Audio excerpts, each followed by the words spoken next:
আলহামদুলিল্লাহ ওয়াসসালাতু ওয়াসসালামু আলা রাসূলিল্লাহ ওয়া আলা আলিহি ওয়া সাহবিহি আজমাইন আম্মা বা'দ। আল্লাহ সুবহানাহু ওয়া তাআলার অসংখ্য শুকরিয়া, যিনি আমাদেরকে তৌফিক দিয়েছেন প্রতি সপ্তাহের মতো আজকেও দিন সম্পর্কে জানার জন্য, শেখার জন্য একত্রিত হওয়ার। আমাদেরকে দার্স দিচ্ছেন ধারাবাহিকভাবে আমাদের শাইখ প্রফেসর মনসুর মাদানী হাফিজাহুল্লাহ। ইনশাআল্লাহ শাইখ শুরু করবেন এখনই। السلام عليكم ورحمة الله وبركاته. الحمد لله على الأجلل والواحد الفرد القديم الأول، والصلاة والسلام على رسوله الأكرم وعلى آله وصحبه ومن تبعهم بإحسان إلى يوم الدين. أما بعد. প্রশংসা মাত্রই মহামহিয়ান মহান রব্বুল ইজ্জাতের জন্য, যার অশেষ মেহেরবানিতে আমরা আজকে আদ-দুরুস আল মুহিম্মা লিআম্মাতিল উম্মাহ বিংশ শতাব্দীর অন্যতম শ্রেষ্ঠ আলেমে দ্বীন শেখ আব্দুল আজিজ বিন আব্দুল্লাহ বিন বাজ রাহিমাহুল্লাহ রচিত কিতাবটি থেকে নিয়মিত দার্স দেওয়ার এবং গ্রহণ করার আমাদের তৌফিক হচ্ছে। এজন্য আল্লাহর শুকরিয়া আদা করছি, আলহামদুলিল্লাহ। সালাত ও সালাম বর্ষিত হোক আমাদের প্রিয় নবী মুহাম্মদ সাল্লাল্লাহু আলাইহি ওয়াসাল্লামের উপরে। অতঃপর সম্মানিত উপস্থিতি, আমরা গত দার্সে তাওহীদের সংজ্ঞা, প্রকার এবং তাওহীদের রুবুবিয়্যাহ সম্পর্কে বিস্তারিত আমরা আলোচনা করেছিলাম। আজকে ইনশাআল্লাহ আমরা তাওহীদের আরো দুটো প্রকার, তথা তাওহীদুল উলুহিয়্যাহ এবং তাওহীদুল আসমাই ওয়াস সিফাত, এই দুই প্রকার তাওহীদ নিয়ে আলোচনা করব ইনশাআল্লাহ। তাওহীদুল উলুহিয়্যাহ হলো ইবাদতের ক্ষেত্রে মহান রব্বুল আলামিনের একত্ববাদ। এর অপর নাম তাওহীদুল ইবাদাও বলা হয়। অর্থাৎ আমাদের যত ইবাদত রয়েছে, সব ইবাদতগুলো একমাত্র আল্লাহর সন্তুষ্টির উদ্দেশ্যে করতে হবে। দুনিয়ার কোনো কিছু পাওয়ার আশায় ইবাদতকে করলে তখন সেটা শিরকে রূপান্তরিত হয়ে যাবে। তো এই জন্য আমরা যত ইবাদত করি, সেই ইবাদত গুলো একমাত্র আল্লাহর সন্তুষ্টির উদ্দেশ্যেই করতে হবে। সেখানে ইখলাস বজায় রাখতে হবে। আর ইবাদত হচ্ছে ইবাদতের সংজ্ঞা অনেকে অনেকভাবে করেছেন, তবে আলেম সমাজে ইবাদতের যে সংজ্ঞাটি সবচাইতে বেশি গ্রহণীয়, সেটা হচ্ছে ইসমুন জামিউন। এই সংজ্ঞাটি দিয়েছেন শাইখুল ইসলাম ইমাম ইবনু তাইমিয়া রাহিমাহুল্লাহ। তিনি বলছেন যে আল ইবাদাতু হিয়া ইসমুন জামিউন লিকুল্লি মা ইউহিব্বুহু আল্লাহু ওয়া ইয়ারদাহু মিনাল আকওয়ালি ওয়াল আমালি আয-যাহিরাতি ওয়াল বাতিনা। এটা হলো একটা ইবাদত, হলো একটা সমষ্টিগত নাম। ইয়া ইসমুন জামিউন, কিসের সমষ্টিগত নাম? লিকুল্লি মা ইউহিব্বুহু আল্লাহু ওয়া ইয়ারদাহু, যে সকল জিনিস ও বিষয়াবলী মহান রব্বুল আলামিন ভালোবাসেন, পছন্দ করেন এবং তাতে তিনি সন্তুষ্ট হন। আর যে বিষয়গুলোর প্রতি তিনি সন্তুষ্ট হন, যেগুলো তিনি পছন্দ করেন, সেগুলো আহ কথা হতে পারে, আবার কাজও হতে পারে। আর সেটা প্রকাশ্য হতে পারে, অপ্রকাশ্য হতে পারে। তাহলে মোটের উপরে ইবাদতের সংজ্ঞা দাঁড়ালো যে ইসমুন জামিউন লিকুল্লি মা ইউহিব্বুহুল্লাহু ওয়া ইয়ারদাহু মিনাল আকওয়ালি ওয়াল আমালি আয-যাহিরাতি ওয়াল বাতিনা। প্রকাশ্য ও অপ্রকাশ্য কথা ও কাজের সমষ্টি, যেগুলো মহান রব্বুল আলামিন ভালোবাসেন, পছন্দ করেন এবং তাতে তিনি সন্তুষ্ট হন, এটাকে ইবাদত বলা হয়। আর এই ইবাদত গুলো আল্লাহ ছাড়া অন্য কারোর জন্য করা যাবে না। উল্লেখ্য যে এই প্রকার তাওহীদের ব্যাপারেই যুগে যুগে নবীগণের সাথে তাঁদের উম্মাদদের ঝগড়া বিবাদ, মারামারি এবং জিহাদ এই প্রকার তাওহীদের জন্যই হয়েছে। কেননা তাওহীদুর রুবুবিয়্যাহ, গত সপ্তাহে আমরা বলেছিলাম যে অধিকাংশ মানুষ তাওহীদের রুবুবিয়্যাহকে মেনে নিয়েছিল। এমনকি যে কুরাইশদের মাঝে রাসূল সাল্লাল্লাহু আলাইহি ওয়াসাল্লাম প্রেরিত হয়েছিলেন, সেই কুরাইশরাও, সে আরবরাও রব হওয়ার ক্ষেত্রে আল্লাহকে বিশ্বাস করত। যেমনটি আল্লাহ বলেছেন, ওয়ালা ইন সাআলতাহুম মান খালাকাস সামাওয়াতি ওয়াল আরদা লা ইয়াকুলুন্না আল্লাহ। যদি তুমি তাদেরকে জিজ্ঞাসা করো যে আসমান ও জমিন কে সৃষ্টি করেছেন, তাহলে অবশ্যই তারা বলবে আল্লাহ, আল্লাহ সৃষ্টি করেছেন এগুলো। তো সম্মানিত দর্শক শ্রোতা, সম্মানিত দিনী ভাইগণ, এরপরও তারা কিন্তু মুসলিম হতে পারেনি। এখনকার অধিকাংশ মানুষ কিন্তু এ দলের অন্তর্ভুক্ত। অনেকেই আল্লাহকে রব বলে স্বীকার করে, কিন্তু সালাত আদায় করে না, সিয়াম ঠিক নাই, অন্যান্য ইবাদতের অংশগুলো ঠিক নাই।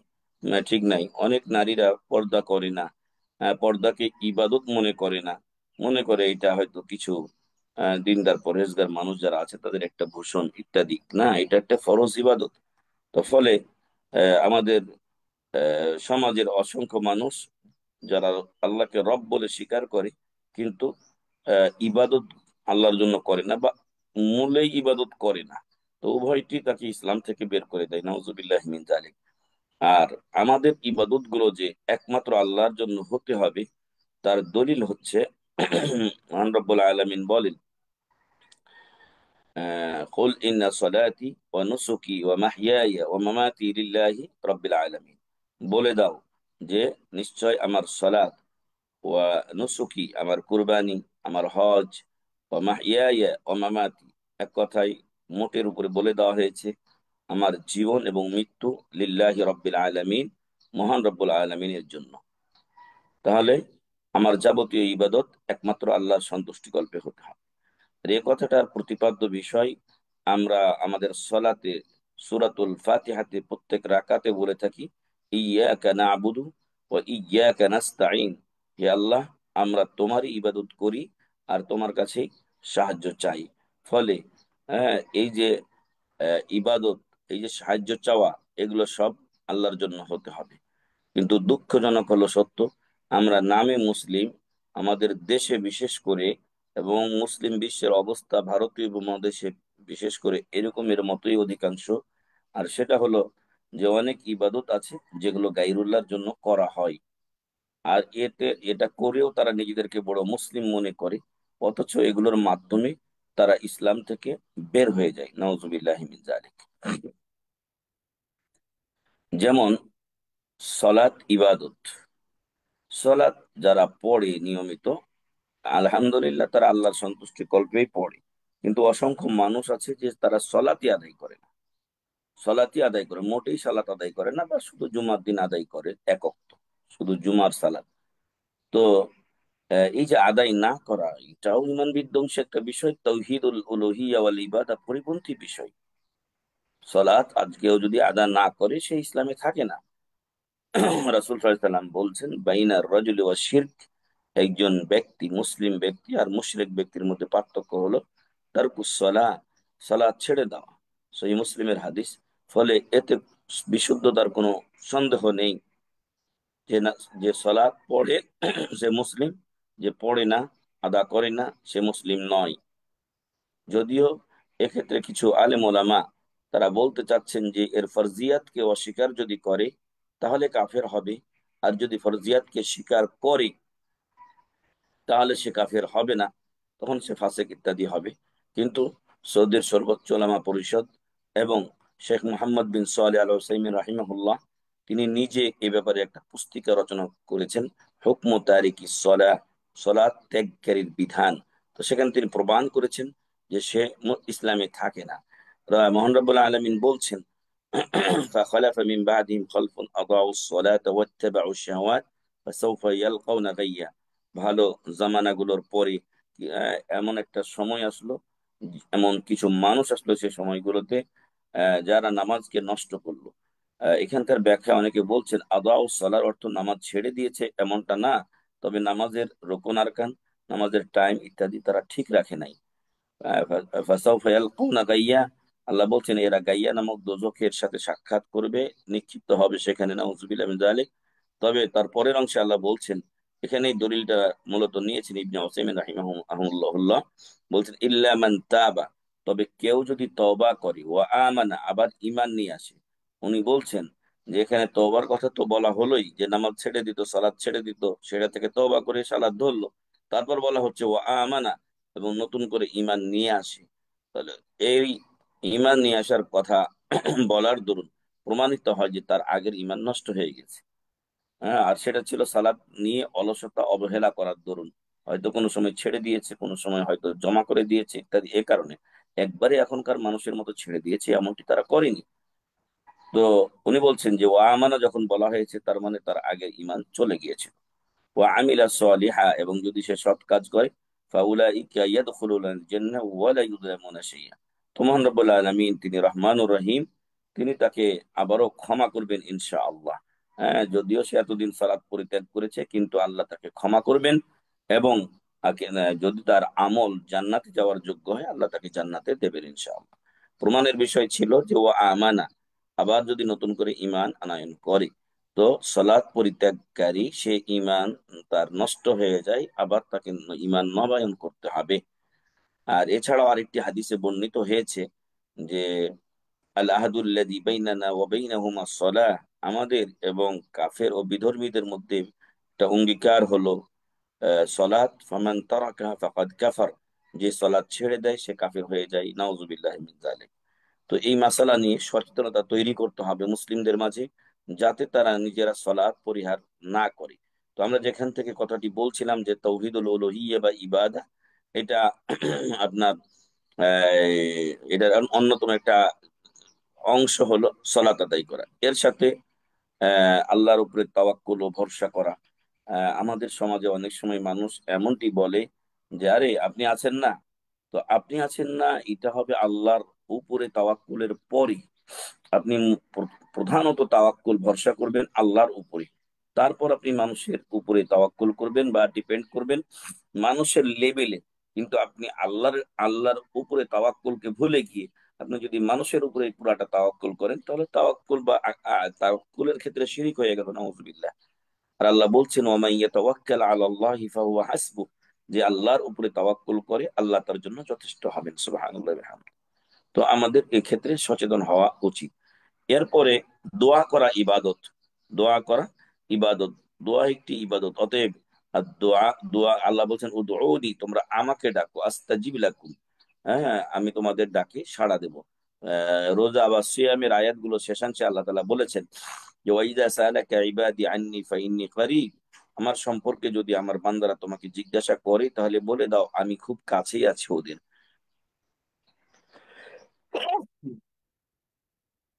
আলহামদুলিল্লাহ। উজিবু দাওয়াতাদ দাঈ ইযা দাআন, আমাকে কেউ যদি আহ্বান করে, ডাকে, আমি তার ডাকে সাড়া দেই, তাহলে এই যে দোয়া, এই দোয়া একমাত্র আল্লাহর কাছে হতে হবে।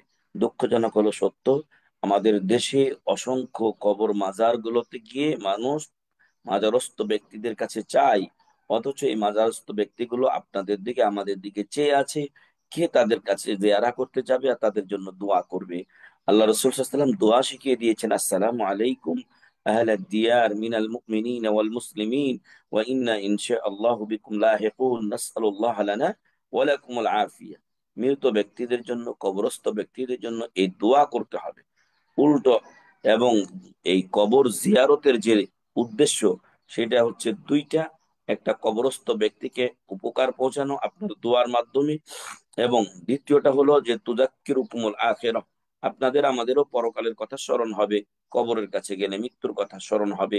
এটা অপর হাদিসে বলা হয়েছে আকসিরু যিকরা হাদিমিল লাজ্জাতি আল মাউত, তোমাদের দুনিয়ার যে আরাম আয়েশের আনন্দ ফুর্তির কে যেটা কেটে দেয় সেটা হচ্ছে মৃত্যু, অতএব এটাকে বেশি বেশি স্মরণ করো। মৃত্যুর স্মরণ থাকলে মানুষ ভালো পথে থাকবে, ন্যায় পথে থাকবে, এটাই স্বাভাবিক। তো এখন এই যে দোয়া বা কবর জিয়ারত, এটার উদ্দেশ্য হওয়া দরকার এ দুটো, যে আমি তার জন্য দোয়া করব, এবং আমি এখান থেকে শিক্ষা নেব যে এখানে একদিন আমাকেও আসতে হবে, পরকালের একটা দীক্ষা এখান থেকে নিতে হবে। কিন্তু দুঃখজনক হলো সত্য যে মানুষ আজকে কি করছে, কবরের কাছে গিয়ে চাচ্ছে। যদি আজীবন আল্লাহ তাআলা কোরআনে বলছেন ইন্নাল্লাযীনা তাদউনা মিন দুনিল্লাহি লা ইয়াসমাউ দুআআকুম, আল্লাহকে বাদ দিয়ে তোমরা যাকে ডাকছো, এটা তাওহীদুল উলুহিয়্যা ইবাদার অংশ। হ্যাঁ, আল্লাহকে বাদ দিয়ে তোমরা যাকে ডাকছো, লা ইয়াসমাউ দুআআকুম, তোমাদের ডাক তারা শুনতে পাই না। ওয়ালাউ সামিউ মাস্তাজাবু লাকুম ইলা ইয়াউমিল কিয়ামা, কথার কথা যদি তারা শুনেও কিয়ামত পর্যন্ত তোমাদের ডাকে সাড়া দিতে পারবে না। নাউজুবিল্লাহি মিন যালিক। এরপরও এদের কাছে ধর্ণা দেয় মানুষ, এবং হ্যাঁ, মানুষ মনে করে যে এখানে গেলে কিছু পাওয়া যায়, সন্তান পাওয়া যায় ইত্যাদি। নাউজুবিল্লাহ, শিরকে আকবার। হ্যাঁ, শিরকে আকবরের সংজ্ঞা হলো সরফু শাইইম মিন আনওয়াইল ইবাদাতি লিগাইরিল্লাহ, ইবাদতের কোনো একটু অংশ আল্লাহ ছাড়া অন্যের জন্য করা, এটা হলো শিরকে আকবরের শিরকে আকবর। আর সেই শিরকে আকবর মানুষ করছে মাজারে গিয়ে, কবরে গিয়ে, যাকে সে বরকতময় মনে করছে এর অনেক এটা আল্লাহর অলি, তার অনেক ক্ষমতা। যারা মারা যায়, মারা যাওয়ার পরে দুনিয়ার সাথে তাদের কানেক্ট এটা শেষ হয়ে যায়, তাদের কোনো ক্ষমতা থাকে না, তারা উপকার অপকার করতে পারে না। অতএব আহ, এই সমস্ত ব্যক্তিদের কাছে কিছু চাওয়া যাবে না, কবর মাতার কাছে কিছু চাওয়া যাবে না, বরং তাদের জন্য দোয়া করতে হবে।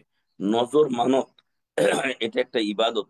অতএব কেউ যদি নজর বা মানত করে, সেটা আল্লাহর সন্তুষ্টি কল্পে আল্লাহ রাস্তায় করতে হবে। যেমনটি আপনি যদি মনে করেন, আমাদের দেশের লোকেরা আবার শর্ত সাপেক্ষ মানত করে থাকে, যেটা আল্লাহর শানে একটা বেয়াদবির শামিল। যে আমার ছেলে যদি ভালো হয় তাহলে আমি এটা করব, আমার ছেলে পাশ করলে আমি ছাগল দেবো একটা মাদ্রাসায় বা ফিসাবিলিল্লাহ, এমনটি তারা করে। তো এটা ঠিক নয় আল্লাহকে শর্ত দিয়ে দান করা। আবার এই দানটা অনেকে মাজারে গিয়ে করে। হ্যাঁ, যখন তারা মাজারে যায়, ওরস হয়, তখন নজর নিয়াজ নিয়ে সেখানে পেশ করে। আর যদি এই নজর নিয়াজ সেখানে পেশ না করা হতো, তাহলে মাজারগুলো আবাদ হতো না। আর ওই মাজারিরা তারাও এখানে এই আড্ডাখানা বসাতো না। যেহেতু সাধারণ মানুষ যারা যারা ধর্ম সম্পর্কে অজ্ঞ ও মূর্খ, তারা নজর নিয়াজ নিয়ে যে সেখানে পেশ করছে, আর তারা সেখানে সেগুলো ভোগ করছে, নাউজুবিল্লাহি মিন জালিক। এবং এই অধিকাংশ মাজার গুলোতে লাল সালু মাথার জটওয়ালা, দাড়িতে জটওয়ালা লোকগুলো এখানে জাতে মাতাল তালে ঠিক ধান্দা নিয়ে তারা এখানে আখড়া গেড়ে বসেছে। এখানে গাঁজা খায়, এখানে আপনার অনৈতিক কর্ম হয়। যদি না এটা বিশ্বাস না হয়, তাহলে যারা পারবেন তারা আপনারা এই সকল মাজারগুলো ঘুরে দেখবেন। আমি খানজাহান আলীর মাজারে গেছিলাম কোনো এক কাজের ফাঁকে, ওই এলাকা দিয়ে যাচ্ছিলাম, তখন সেখানে আমি যাই। তো সেখানে আমরা দেখি যে এরকম এই এই লাল সালুওয়ালারা সেখানে ঘরের মধ্যে, একই ঘরে তারা নারী পুরুষের অবাধ মেলামেশা সেখানে রয়েছে। তো এই ইত্তাকার এটা, এটা যে মুসলিমদের একটা কৃষ্টি কালচার, সেটা বোঝার কোনো উপায় সেখানে নেই। তাহলে নজর মানত এটা ইবাদত, আপনার কুরবানি ইবাদত, আপনার আকিকা ইবাদত। হ্যাঁ, তারপরে আরো আরো অনেক বিষয়, ভয় করা ইবাদত। তাই আল্লাহ ছাড়া অন্য কাউকে ভয় করা যাবে না। তো আপনাদের আমাদের এই সব ইবাদত গুলো একমাত্র আল্লাহর জন্য করা, এটা হলো তৌহিদুল উলুহিয়া বা ইবাদা। তো এটার সংজ্ঞায় আরেকটি ছোট্ট কথা অনেকেই বলেছেন যে হুয়া তৌহিদুল্লাহ তাআলা আও ইফরাদুল্লাহ তাআলা ফি আফআলিল ইবাদ, বান্দার কাজে আল্লাহকে একক হিসেবে জানা। তো বান্দা যে কাজগুলো করে, ইবাদত করে সে, অতএব ইবাদত একমাত্র আল্লাহর জন্য করা, এটা হলো তৌহিদুল উলুহিয়া বা ইবাদা। আর এই প্রকার তৌহিদের ব্যাপারে আমরা বলে এসেছি, যেমনটি নবী ও রাসূল এবং তাদের উম্মতদের সাথে যুগে যুগে ঝগড়া বিবাদ যা এটা নিয়েই হয়েছে। 3 নাম্বার বা তৃতীয় প্রকার যে তৌহিদ, সেটা হচ্ছে তৌহিদুল আসমাই ওয়াস সিফাত। তৌহিদুল আসমাই ওয়াস সিফাত। আর তৌহিদুল আসমাই ওয়াস সিফাত হলো যে মহান রব্বুল আলামিন তার নিজের জন্য অথবা মুহাম্মদ সাল্লাল্লাহু আলাইহি সাল্লাম আল্লাহর জন্য যে সকল নাম এবং গুণাবলী সাব্যস্ত করেছেন, সেগুলো যেভাবে কোরআন এবং হাদিসে এসেছে সেভাবে সাব্যস্ত করা, এবং এগুলোর ক্ষেত্রে কোনো বিকৃতি, পরিবর্তন, কোনো ধরন বর্ণনা এবং এগুলোর আকৃতি বর্ণনা না করা। এগুলোর সাথে আল্লাহর যে সিফাত গুলো, সেগুলোর সাথে কোনো মানুষের তুলনা না করা। তো এটা হলো তৌহিদুল আসমাই ওয়াস সিফাত, অর্থাৎ নাম ও গুণাবলীর ক্ষেত্রে আল্লাহর একত্ববাদ। আল্লাহ বা তার তদীয় রাসূল আল্লাহর জন্য যে সকল সিফাত ও গুণাবলীকে এবং নাম সমূহকে সাব্যস্ত করেছেন, সেগুলো যেভাবে কোরআন ও হাদিসে এসেছে সেগুলো সেভাবে সাব্যস্ত করা। এটাতে কোনো বিকৃতি, এটাতে কোনো পরিবর্তন না করা।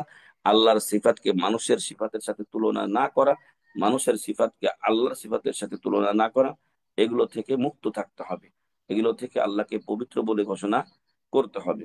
আল্লাহ তাআলা বলছেন ওয়ালিল্লাহিল আসমাউল হুসনা ফাদউহু বিহা, আল্লাহ তাআলার আহ, সুন্দর সুন্দর নাম রয়েছে, তোমরা সেই সুন্দর নামগুলো দিয়ে আল্লাহকে ডাকো, আহ্বান করো। অপর হাদিসে বলা হয়েছে যে আল্লাহর 99টি নাম রয়েছে। যদিও আল্লাহর নাম 99তে সীমাবদ্ধ নয়, আরো নাম রয়েছে, তবে এই হাদিসে 99টির কথা বলা হয়েছে।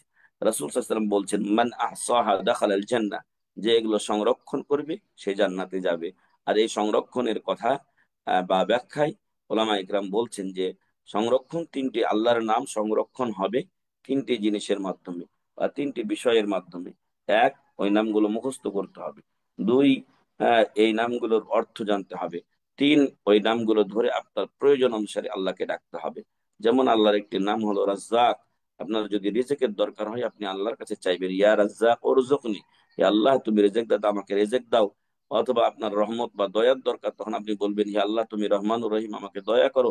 অথবা আপনার প্রতি কেউ জুলুম করেছে, প্রতিশোধ দরকার, আপনি তখন বলবেন, হে আল্লাহ আপনি জব্বার কাহার, আপনি মহাপরাক্রমশালী আজিজ, আপনি আমার পক্ষ থেকে এ কাজের প্রতিশোধ নিন, বা তার উচিত বিচার করুন, যথাযথ বিচার করুন। এইভাবে আল্লাহর কাছে আপনি বিচার দিতে পারেন। তখন কিন্তু অন্য নাম ধরলে হবে না, এটা হবে জব্বার কাহার। কারণ এই শক্তি না থাকলে তো কেউ প্রতিশোধ নিতে পারবে না। আর আল্লাহ তাআলা মহা শক্তিশালী। তো আল্লাহ তাআলার নাম হলো একটা আপনার সালাম, শান্তিদাতা। অতএব অশান্তিতে ভুগলে কেউ আল্লাহর এই নাম ধরে আল্লাহকে ডাকবে। তো এ হলো তৌহিদুল আসমা ওয়া সিফাত। এবং আল্লাহর যে সিফাত, নাম ও গুণাবলী, সেগুলোকে আল্লাহর ক্ষেত্রে সাব্যস্ত করতে হবে। ওগুলোর কোনোটি মানুষের ক্ষেত্রে ব্যবহার করা যাবে না।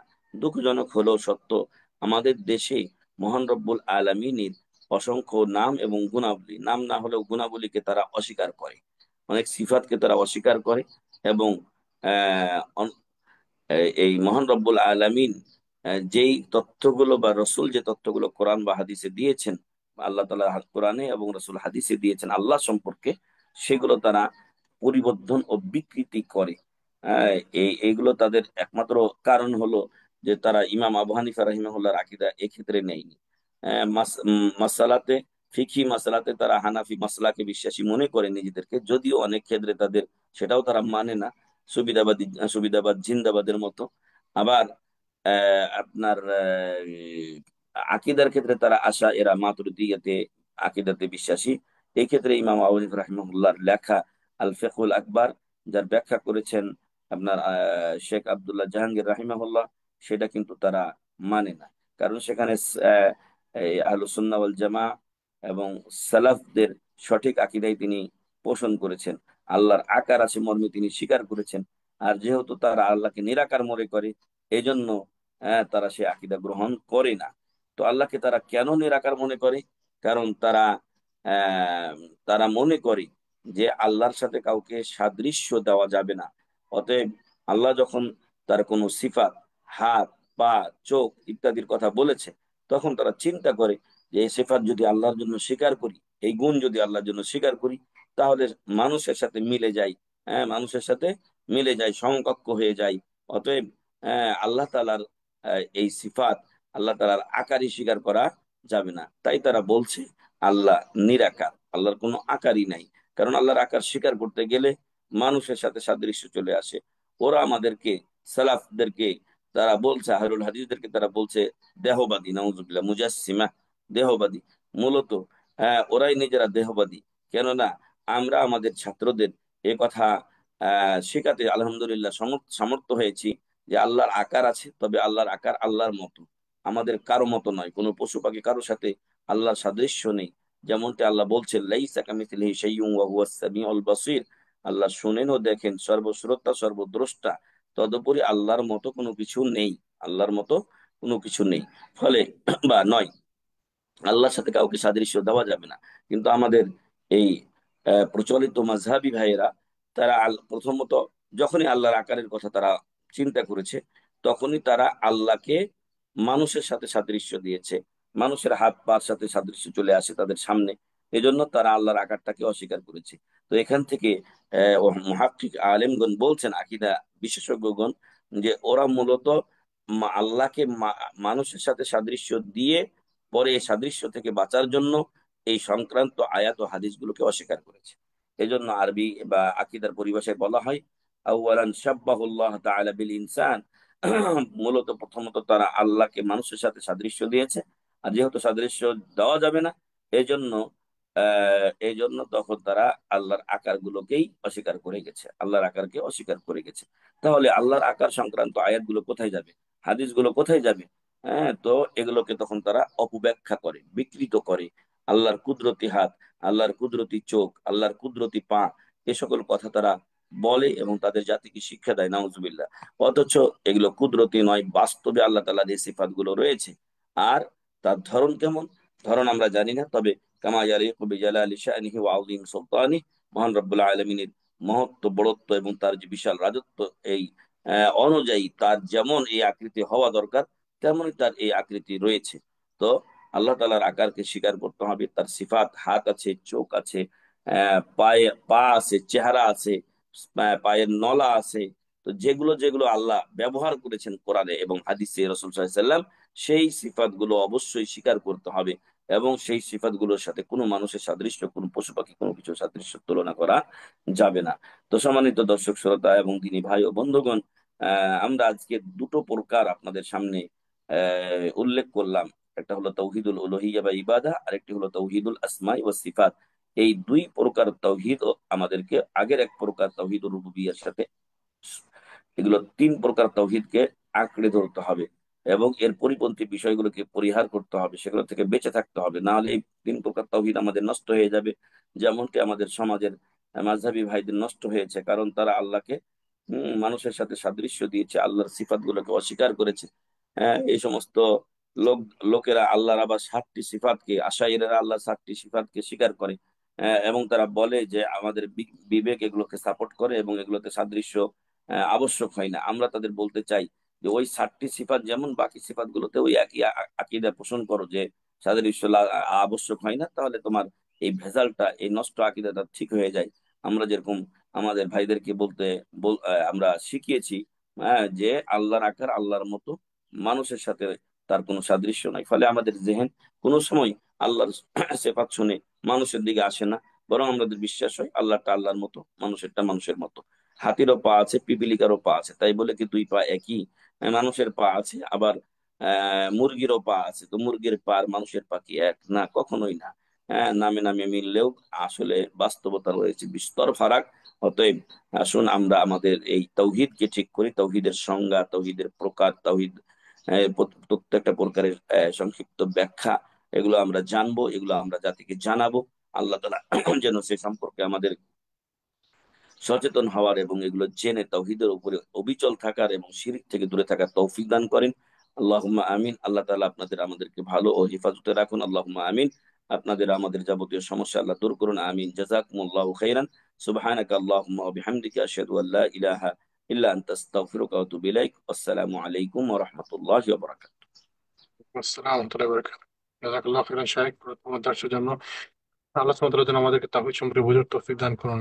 আমরা যেন সহিহ আকীদা নিয়ে, সহিহ মানহাজের উপর বেঁচে থাকতে পারি। আল্লাহ যেন আমাদেরকে তৌফিক দান করুন। আল্লাহুম্মা আমিন, আল্লাহুম্মা আমিন। আমিন। শাইখ, আমাদের নাম আজানের সময় চলে এসেছে, এশার। তোমরা ইনশাআল্লাহ তাহলে শেষ শেষ করে করি দিই। আজকে। জি, জি। আচ্ছা, জাযাকুমুল্লাহ খাইর। আসসালামু আলাইকুম ওয়া রাহমাতুল্লাহি ওয়া বারাকাতুহু। ওয়ালাইকুম আসসালাম ওয়া রাহমাতুল্লাহি ওয়া বারাকাতুহু। আসসালামু আলাইকুম ওয়া রাহমাতুল্লাহি ওয়া বারাকাতুহু।